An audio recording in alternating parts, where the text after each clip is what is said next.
Bismillahirrahmanirrahim. Assalamualaikum warahmatullahi wabarakatuh. Alhamdulillah Ar-Rahman Ar-Rahim Al-Ghaffar Al-Ghafur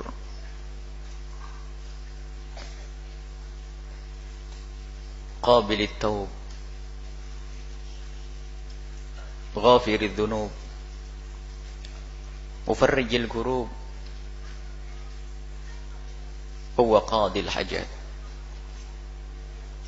Wa salatullahi wa salamu ala ar-ra'ufir rahim al-mab'uthi rahmatan lil alamin habibina wa syafi'ina wa maulana sayyidina Muhammad wa ala alihi al-mutahharin wa ashabihi tayyibin wa tabi'ina lahum bi ihsanin ila yaumiddin. Allahumma ya rabbana la Allahumma rabbana ya rabbana la tada' lana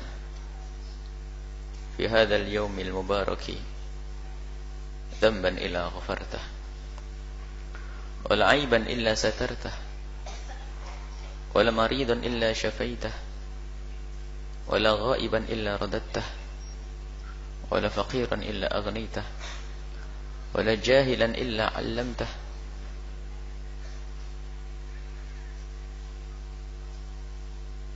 wala hajatan illa qadaitaha ya arhamar rahimin.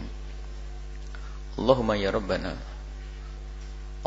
rabbana ushurna yawmal qiyamati ma'a zumrati habibika sayyidina Muhammad wa ma'a wa tahta liwa'ihi urzuqna ya rabbana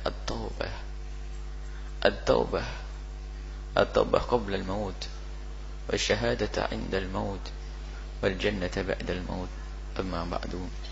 Yang kami cintai, yang kami muliakan, para orang tua kami, saudara-saudari, adik-adik, para pemirsa, para pendengar dimanapun Anda berada, kita masih dengan kabar gembira dari Allah dan Rasulnya tentang kemurahan Allah subhanahu wa ta'ala, agar kita selalu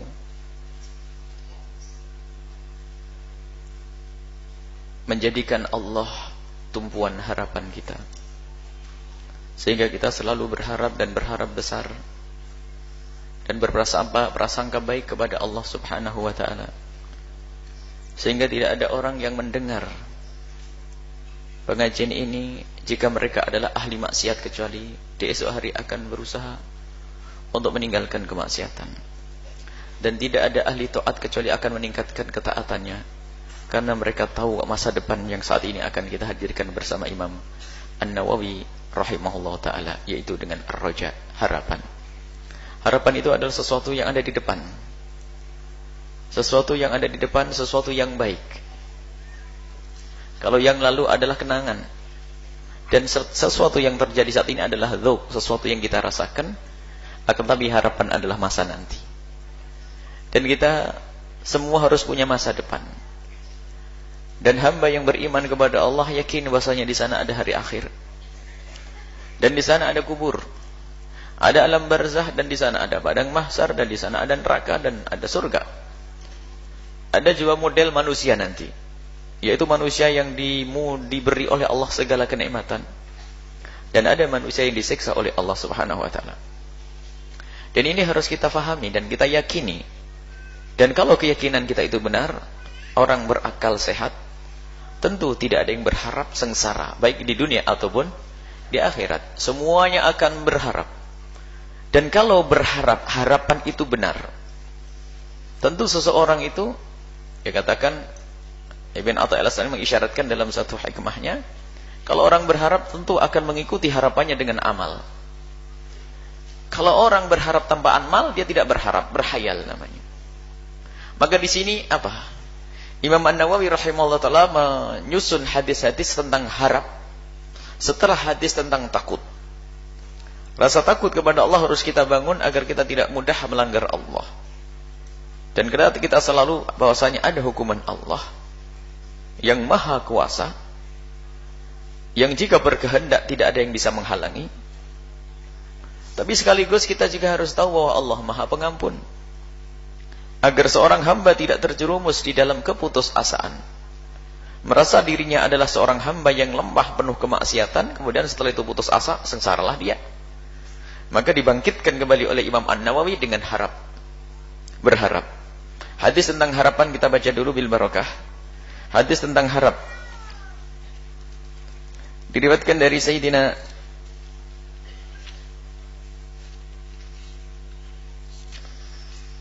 Ubadah ibn Samit radhiyallahu anhu.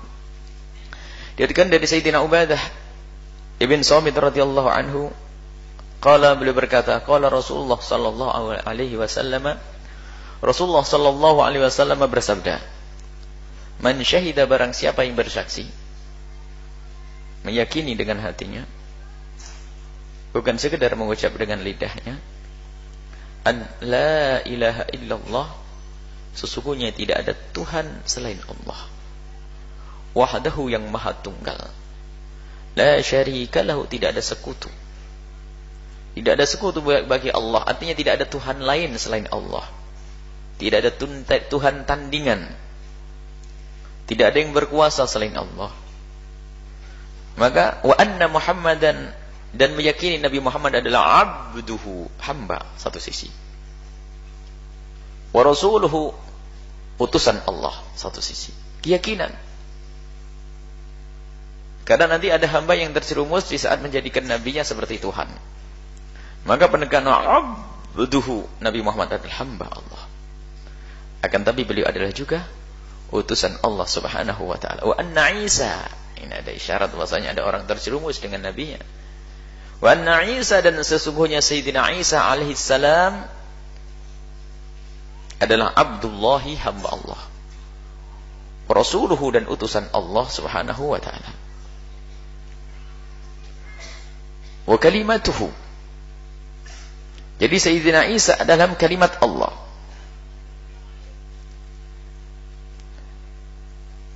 Kalimatullah ini macam-macam penafsiran para surah, para pensyarah hadis. Ada dengan istilah kalimatullah karena memang kelahiran atau hadirnya Sayyidina Isa adalah unik. Tidak melalui proses yang wajar suami istri, akan tapi tiba-tiba ibunda Sayyidah Maryam mengandung, dan itulah dengan kalimat kun Allah mengatakan jadilah, maka jadilah kandungan Sayyidah Maryam, sehingga disebut dengan istilah kalimatullah.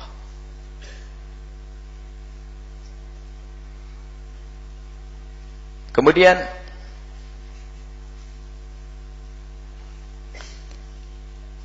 mana lanjutannya? Sayyidina Isa AS adalah kalimatul alqaha, yakni kalimat Allah yang Allah, yakni Allah perintahkan, yang Allah takdirkan ila Maryam, kepada Sayyidah Maryam, sehingga lahirlah seorang anak tanpa ayah. Tanpa ayah. Wa ruhun minhu, dan roh dari Allah, bukan bagian dari Allah, itu adalah kesyirikan. Para ahli pensyarah hadis pun memaknai roh ini bermacam-macam. Ada yang dikatakan roh karena Sayyidina Isa alaihissalam termasuk mukjizat yang paling menonjol pada Sayyidina Isa adalah benda mati atau sesuatu yang telah mati pun bisa dihidupkan kembali, didatangkan rohnya. Ini salah satu penafsirannya. Makna yang dituju bukan di situ. Akan tapi ini keyakinan bahwasanya Allah Tuhan yang maha tunggal, Nabi Muhammad utusan Allah, hamba Allah, Nabi Isa adalah hamba Allah, dan meyakini annal jannata haqqun. Nah ini keyakinan, bukan sekedar mengucap. Keyakinan surga itu ada. Ada apa di dalam surga? Kan begitu. Kalau orang meyakini ada apa di dalam surga. Wan nar haqqun, dan neraka adalah benar, dan meyakini ada apa di dalam neraka. Lah kalau orang dengan keyakinan semacam ini, lihat, dan benar-benar yakin, bukan sekedar diucap di lidah. Untuk mengukur keyakinan, kiaskan dengan urusan apa yang kita senangi di dunia ini. Kalau orang ada, misalnya, semua orang kita butuh dengan pekerjaan. Kalau ada orang lamar pekerjaan, keluar ijazahnya? Dia sarjana apa? Contohnya dengar kabar bahwasanya ada beberapa perusahaan yang siap untuk menerimanya. Cuman ada kabar bahwasanya perusahaan yang satu ini gajinya sangat gede. Kerjanya ringan. Tempatnya enak. Dan orangnya baik-baik. Dan yakin yang ngasih tahu adalah bapaknya, gurunya, ponakannya, semuanya ngasih tahu, bukan informasi dari koran, bukan. Orang datang langsung, orang bisa dipercaya. Ente ngapain kerja di sana? Itu ini loh, perusahaan yang waduh, masya Allah gajinya gede. Setelah berkeyakinan bahasanya yang ngomong benar dan yakin, kira-kira pergi kemana orang ini? Tentu pergi ke perusahaan tersebut untuk bekerja karena memang dia cari kerja. Begitu juga kalau orang meyakini dengan yakin yang sesungguhnya bahwasanya ada surga. Sementara yang memberikan kabar bukan paman, bukan bapaknya, tapi Allah dan Rasulnya. Ada surga, dan di dalam surga adalah segala kenikmatan. Yang rindu kenikmatan, lihat, mustahil dia tidak akan melangkahkan kaki menuju kenikmatan tersebut. Tidak berusaha. Kalau ada orang tidak berusaha, karena ada keyakinannya yang kropos. Maka di sini adalah hak. Diyakini kalau itu benar adanya. Neraka. Jangankan neraka, ada berita bahwasanya di sana ada harimau saja dan tidak mau ke sana.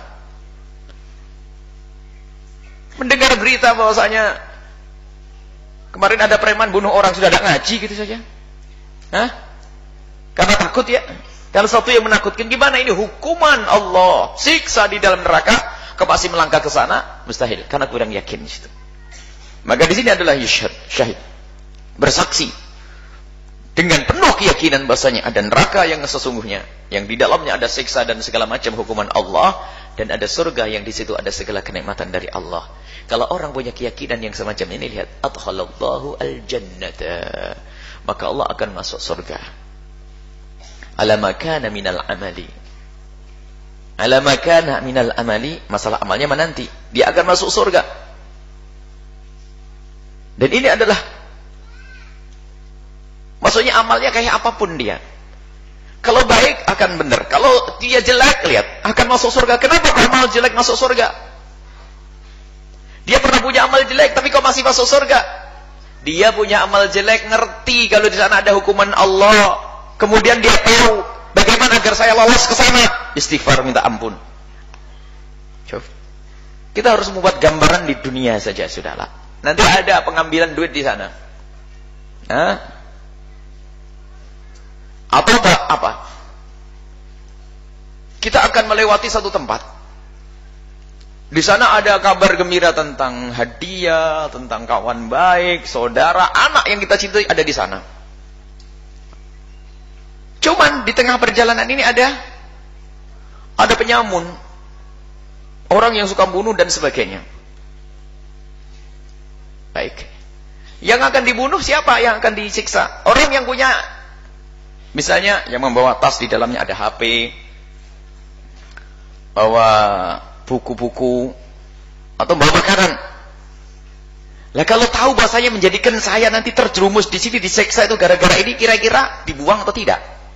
Dibuang demi ketemu anaknya di sana, dan sana makanan lebih enak lagi. Kalau dia yakin, wah ini roti ini buang, saya ngelewat sini lolos sampai sana dapat roti banyak, ponakanku nyiapin segala macam.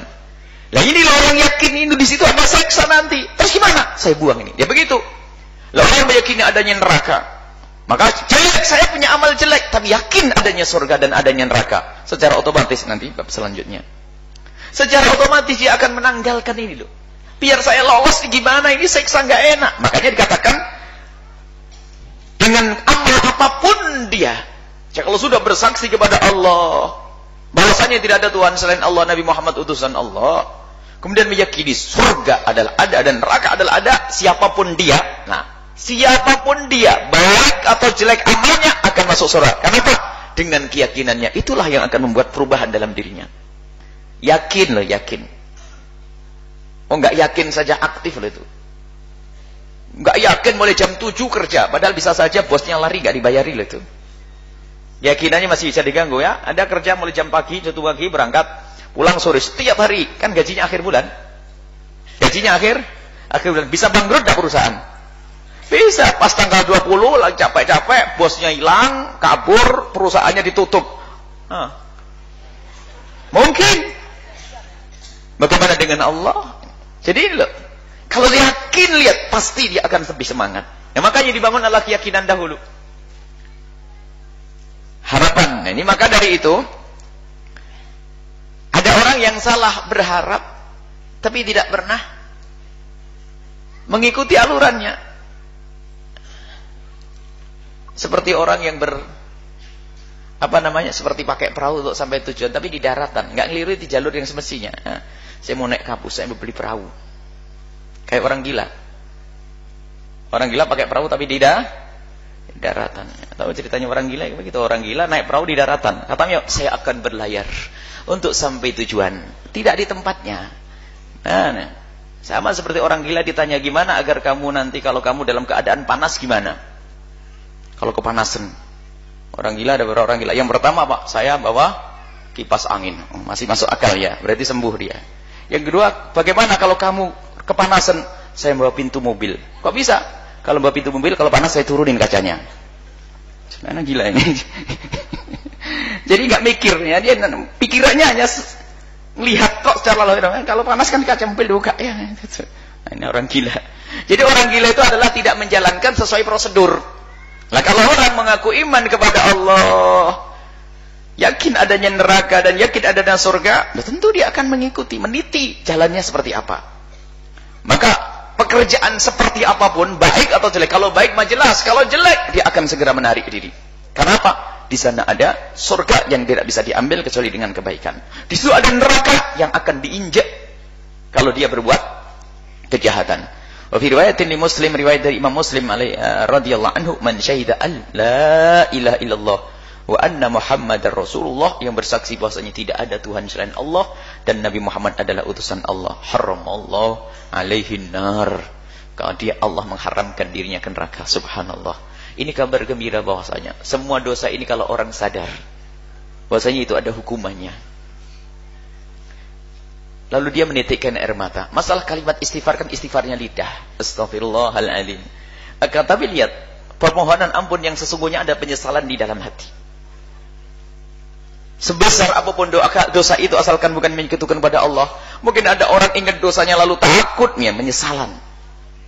Haramallahu alaihin nar, haram masuk neraka. Bukan hanya sekadar orang ikut la ilaha illallah masuk surga, haram neraka. Bukan, yang dengan penuh keyakinan bahwasanya itu ada hukumannya. Sekarang anaknya di penjara saja nangis-nangis kok datang ke pondok. Anak saya punya tolong anaknya di penjara toh, padahal cuma seminggu 2 minggu. Dia dengar bahasanya akan divonis hukuman kurung setahun, sudah nangis. Nangis hukuman kurung. Bagaimana enggak nangis kalau orang tahu bahasanya dengan melakukan dosa ini akan dihukum di neraka bukan setahun. Nah ini. Makanya ini haram, akan diharamkan benar. Karena apa? Dia haram. Ini bukan basa-basi, bukan menipu, tidak. Haram. Karena apa? Hatinya penuh keyakinan bahasanya di sana ada hukuman Allah. Dan buah dari keyakinan apa? Yakin. Kalau ada orang yang, Bu, nanti akan dipancung loh, Bu. Ketawa kan? Ngapain dipancung? Tapi benar informasi, akan dipancung, nih suratnya. Ayo. Yakin, yang ngasih tahu yakin. Yang ngasih tahu siapa? Polisi. Ada orang pakai baju mahkamah. Tenuanya, kebetulan dia. Tapi kalau anak kecil, Abah nanti dipancung. Ngomong apa kamu? Kan begitu. Jadi keyakinan itu loh. Makanya ada orang sering salah paham kalau sudah orang ahli la ilaha illallah pasti masuk surga. Ya kalau la ilaha illallah mau diterima, la ilaha illallah dengan lidah saja, bukan dengan hatimu. Kalau dengan hatimu akan membuahkan satu perubahan. Kalau kau yakini. Sehingga Imam Ghazali masalah berharap ini dengan beliau menggambarkan dengan gambaran yang sangat sederhana. Jadi menggambarkan dunia ini adalah seperti tempat untuk bercocok tanam. Bercocok tanam. Kemudian yang namanya hati itu adalah iman. Jadi dunia ini adalah tempat bercocok tanam. Dan hati ini seperti bumi, tanah. Kemudian iman adalah benih. Benihnya. Coba. Kemudian taat kepada Allah, sujud, rukuk dan segala macam. Itu adalah digambarkan seperti orang membolak-balik tanahnya, dan juga untuk merawat tanamannya. Maka kalau seandainya hati yang tempat tumbuhnya benih ini nggak benar, hatinya itu nggak benar, benih iman akan tertutup, akan hilang, mati, nggak tumbuh. Benih macam benih paling hebat ditanam di tanah tandus, tanah bergaram atau tanah apa deh, tidak akan tumbuh bagus. Kemudian tidak dirawat secara benar, hanya mengandalkan yang penting aku iman kepada Allah, asyhadu an la ilaha illallah, asyhadu anna Muhammadar Rasulullah. Tidak disuburkan dengan ketaatan pun tidak bakal tumbuh, dan bisa saja mati itu nanti. Ada tidak tiba-tiba tidak ada pertanian, tidak ada siraman hujan, mati. Kemarin ada, kita melihat waktu kemarau kemarin, ada orang nanam tadi, tanggung, terlibat, terlihat, tertinggal masanya, sehingga sebelum masa panen sudah kemarau, datangkan air sudah susah. Apa yang terjadi?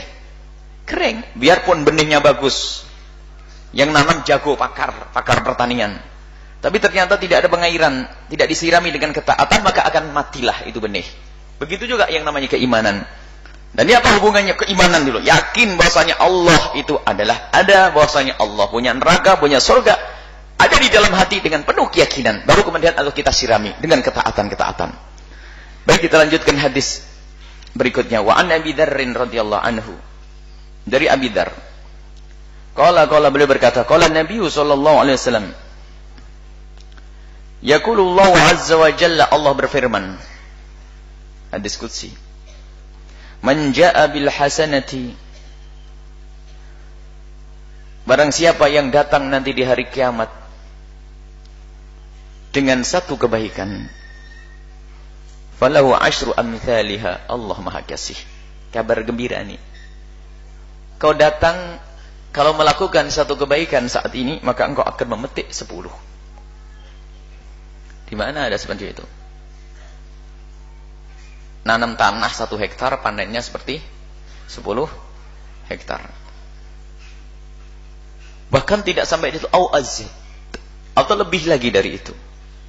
Wa man jaa bisayyi'ati, Allah. Kalau orang punya dosa 1, Allah yang Maha Kasih. Fajaza'u sayyi'atun, fajaza'u sayyi'atin sayyi'atun mithluha. Kalau kejahatan yang kita lakukan balasannya 1. Nggak sebanding, Maha Kasih Allah. Kalau kita melakukan kebaikan, langsung dilipat gandakan oleh Allah menjadi 10. Dan jika kita melakukan satu kesalahan, ternyata apa? Nanti hukumannya adalah 1. Bahkan aghfir, atau aku mengampuni. Jadi mungkin saya hukum atau mungkin aku ampuni. Ya Allah, diampuni, nawarin Allah. Maka ini wa man taqarraba minni shibran, lah ini loh. Ada tanda-tandanya orang yang mendekat kepada kuliah. Maksudnya apa? Aku akan lebih. Kalau dia baik, aku akan lebih lagi. Taqarraba minni, kalau orang mendekat kepada Allah shibir 1 jengkal, maksudnya berusaha melakukan satu jenis amal ibadah, maka akan mengundang karunia Allah sehingga orang tersebut senang melakukan ibadah lagi, lebih banyak lagi. Saya ingin digambarkan, kita mendekat sejengkal, faqarrabtu minhu dhira'an, Allah akan mendekat 1 dhira'. Artinya apa? Apa yang Allah berikan tetap lebih gede daripada apa yang kita berikan. Kalau kita melakukan satu ibadah benar karena Allah, nanti Allah akan gugah lagi untuk bisa melakukan ibadah lebih banyak lagi. Wa man taqarraba minni dhira'an, kalau ada orang mendekatku dengan 1 dhira', maka ketahuilah taqarrabtu minhu ba'an, baru yang disepak. Jadi pokoknya apa yang kita berikan dibalas lebih dari itu. Waman atani yamshi, barang siapa yang datang kepadaku, bukan berarti Allah nanti berjalan secara sesungguhnya, itu tasbih. Maksudnya satu gambaran. Kalau seandainya engkau datang kepadaku dengan berjalan, maka aku akan mendekat kepadamu dengan berlari. Cepetan mana? Sama-sama 100 meter. 100 di ujung. Lalu kita sama-sama mendekat. Anda berjalan, saya berlari. Cepetan mana? Dapat jatuh yang banyak. Artinya Allah akan berikan lebih. Tapi jangan dikatakan ataitu, jangan dikatakan Allah berjalan. Ataituhu harwalatan, aku akan mendekatmu dengan berlari-lari. Berlari. Wa man lakiyani bi ghurabil ardi khati'atan Allah. Bi ghurabil ardi khati'atan, kalau ada orang nanti di hari kiamat datang kepadaku dengan dosa-dosa. Dosa-dosa itu adalah bi ghurabil ardi, sepenuh dunia. Dosanya banyak maksudnya. Asalkan la yusyriku bi syai'a. Asalkan dia tidak menyekutukan aku. Waduh, kalimat menyekutukan harus tafsiri panjang lebar. Tidak menduakan Tuhan, menyatakan, mengakui bahwasanya Tuhannya hanya aku, tidak membuat Tuhan tandingan di dalam hatinya, dalam keyakinannya, laqituhu bimithliha maghfiratan, maka aku akan beri sebanyak dosanya, aku ganti dengan pengampunan Allah. Nah ini loh, kalimat la yusyrik, tidak menyekutukan Allah, ini benar-benar harus ditafsiri dengan panjang lebar nih. Tidak cukup tidak menyekutukan, gimana sih? Yang penting aku mengatakan Tuhanku adalah Allah. Masih meyakini sesuatu yang aneh-aneh. Sesaat Nyi Roro Kidul, ya, diam-diam menuhankan selain Allah, biarpun tidak katakan itu Allah. Tidak ada Allah lagi. Allah hanya Tuhan yang satu. Akan tapi telah menuhankan. Ya termasuk menuhankan macam, kalau berhala itu ada yang berhala ada di otak kita sendiri, ada berhala yang kita bangun, kita buat. Bahkan berhalanya ke dalam dirinya sendiri, lihat. Kalau sudah kebutuhan hawa nafsunya mengalahkan kepentingan Allah. Dan Allah tidak rela itu. Kepentingan dirinya sendiri, lihat, kepentingan urusan makan, sampai meninggalkan kewajiban kepada Allah Subhanahu wa taala. Apakah itu bukan pelanggaran kepada Allah Subhanahu wa taala? Maka yang jelas, jika ada orang menghadap kepada Allah, ini menunjukkan bahwasanya maha kasih Allah, maha pengampun Allah, yang datang kepada Allah dengan dosa-dosa itu, maka Allah Subhanahu wa taala akan beri, asalkan dia tidak menyekutukan Allah, ahli iman, Allah akan berikan pengampunan. Maka bersyukurlah menjadi ahli iman. Ahli iman, bersyukurlah kepada Allah yang telah diberikan keimanan di dalam hatinya. Artinya bagi ahli iman telah dibuka pintu maaf sebanyak-banyaknya. Asalkan kita punya iman. Tapi kalau tidak ada iman, yang menyekutukan Allah, yang tidak beriman, tidak ada pintu maaf. Ditutup semuanya. Bahkan kebaikan pun tidak bisa diterima oleh Allah. Mau masuk surga enggak ada. Maka dari itu ini kabar gembira. Selagi engkau adalah ahli la ilaha illallah, hai hamba Allah, sebanyak apapun dosamu, ada kesempatan kau untuk ke sana. Dibuka oleh Allah pintu maaf selebar-lebarnya. Masuki. Jangan sampai terlena. Jangan sampai tertipu. Ayo masuk. Allah Maha Pengampun. Asalkan kau tidak menyekutukan Allah Subhanahu wa taala, maka kesempatan untuk masuk surga adalah ada padamu. Wa an Jabir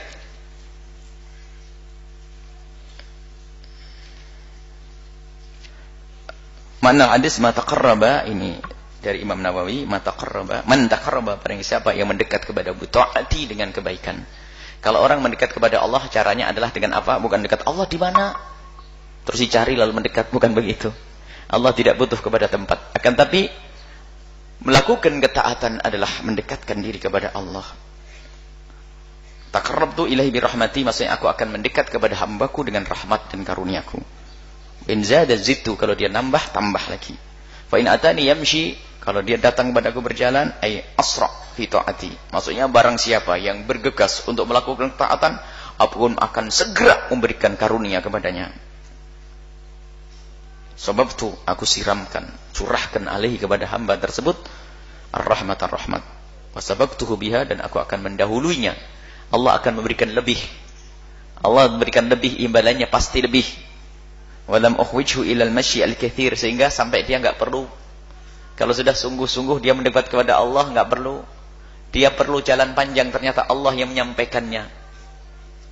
Fil wusuli ila al-maqsud, untuk sampai kepada maksud tujuannya.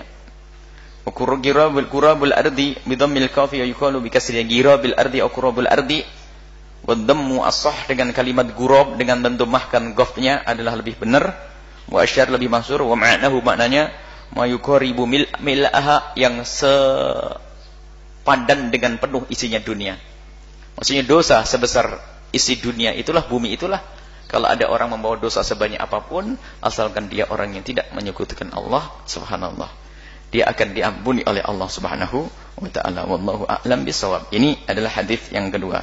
Adapun keterangan selanjutnya, mari kita baca bagaimana para ulama radhiyallahu anhu menjelaskan tentang rasa takut kepada Allah. Ada kalau orang takut, innal ladzina amanu wal ladzina hajaru wa jahadu. Ya. Orang yang beriman kepada Allah,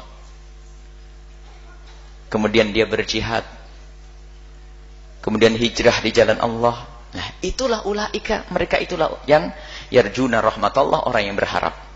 Lah orang berharap nongkrong di rumah, bohong dia. Jadi orang yang berharap pada zaman sahabat Nabi, kenapa kok sampai dia berjuang? Apakah dia tidak tahu kalau ada orang mengucapkan la ilallah, asyhadu an la sudah masuk surga? Tahu. Akan tapi karena mereka tuh berharap surga secara sesungguhnya, mereka rela melepas nyawanya. Rela keluar hartanya. Tidak peduli itu semuanya, sehingga keluar iman dahulu. Kemudian walladzina hajaru, hijrah, meninggalkan kesenangan di rumahnya bersama Nabi SAW dengan meninggalkan semua kekayaannya. Wajahadu, dan berjihad. Di antara innal ladzina yatluna kitaballah wa aqamus salata wa anfaqu mimma razaqnahum sirran wa alaniyatan. Nah, ini tandanya kalau orang berharap kepada Allah, nih lihat. Kalau membaca hadis saja sepotong berharap kepada Allah. Saya mengharap Allah yang Maha Kasih, tapi tidur tok, bohong dia, tidak berharap. Akan tetapi ada tanda, mereka yang membaca Al-Qur'an, lihat, senang membaca Al-Qur'an. Aqamus salata, menegakkan salat. Anfaqu mimma razaqnahum, memberikan infak dari yang Allah rezekikan kepada mereka, baik secara sirran awalaniyatan, sembunyi atau terang-terangan. Mereka mengharapkan yarjuna tijaratan lan tabur. Mereka mengharapkan satu perdagangan yang tidak akan bisa ada bangkrutnya, yaitu perdagangan dengan Allah, yaitu di surga nanti. Kalau sudah kita masuk surga, untung, tidak ada rugi di surga.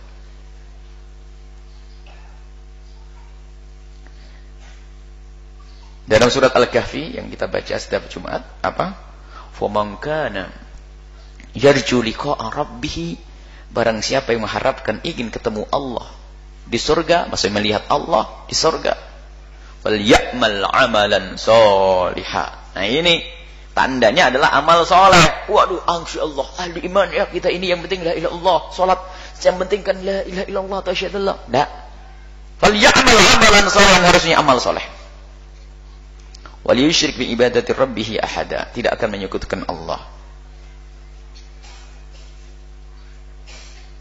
Alladzina la yarjuna liqa'ana radu bil hayati dunya. Jadi ada orang yang ada orang yang tidak mengharapkan kepada Allah, tidak pengen. Kalau ada annal ladzina la yarjuna liqa'ana wa radu bil hayati dunya. Tandanya orang itu enggak berharap, namanya berhayal. Tadi kan disebutkan, kalau orang berharap betul ingin masuk surga Allah, tentu ada tanda-tandanya. Itu karena harapan itu buah dari keyakinan. Orang mustahil mengharap sesuatu yang tidak diyakininya. Nggak akan bercocok tanam kecuali ada harapan nanti akan tumbuh. Tidak akan miara ternak kecuali berharap dia akan berkembang.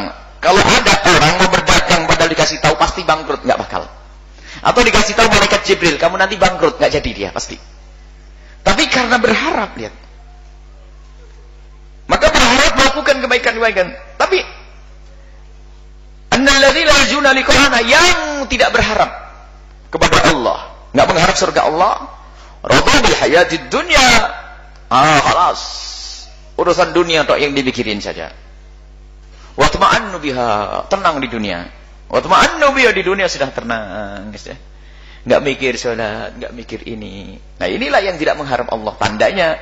Jadi kalau di dunia hanya bersenang-senang, tidak mencoba dan tidak berusaha untuk meningkatkan kualitas taatnya, kebaikannya, maka ini orang yang tidak mengharap Allah.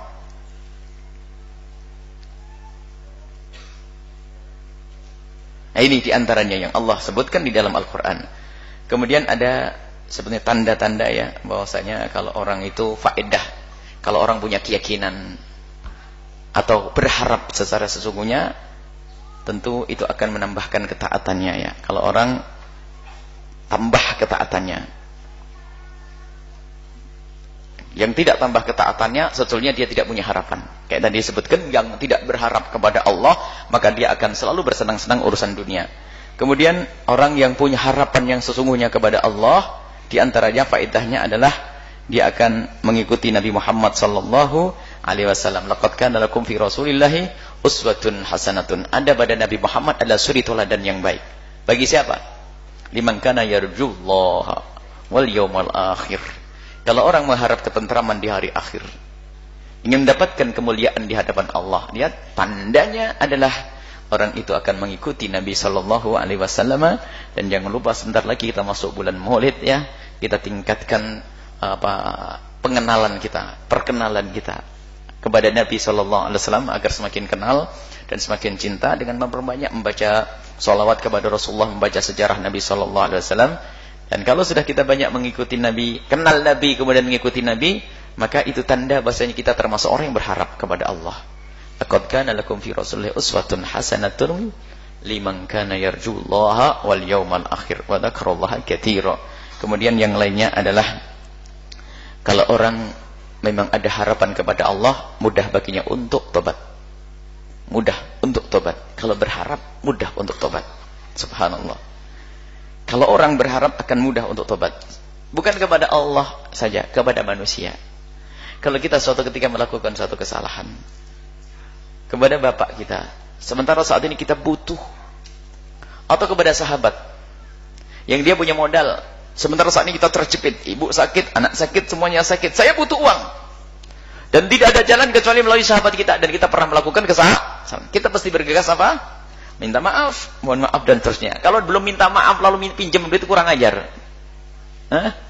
Pasti ada secara otomatis, karena dengan harapan membuat ridho dia agar dia memberikan uang kepada kita karena kita akan pinjam. Begitu juga dengan Allah, Zat yang Maha Agung. Itu makhluk dengan makhluk saja kita akan terbangun secara otomatis rasa minta maaf, rasa penyesalan itu harus ada. Kalau ini dengan manusia yang satu pangkat, bagaimana dengan Allah yang Maha Kuasa untuk menyiksa hambanya, yang katanya dia adalah merasa berdosa, bersalah, masih tenang saja, tidak takut kepada Allah, itu namanya tidak berharap kepada Allah Subhanahu wa ta'ala. Kemudian kalau ada orang berharap kepada Allah Subhanahu wa ta'ala, maka hamba tersebut akan selalu memperbanyak ibadah tadi yang kita sampaikan. Baik, ini saja. Semoga Allah menjadikan kita bukan sekedar orang yang hanya takut saja, takut seksa di lidah, akan tapi takut seksa Allah yang membuahkan kedekatan kita kepada Allah Subhanahu wa ta'ala. Dan jangan sampai kita menjadi hamba yang hanya berharap kepada Allah, tapi harap yang menjadi hayal, akan tapi berharap secara sesungguhnya. Layaknya orang berharap adalah dibarengi dengan usaha. Itulah orang-orang yang selamat, yang akan mulia nanti di hadapan Allah Subhanahu wa ta'ala. Wallahu a'lam bishawab.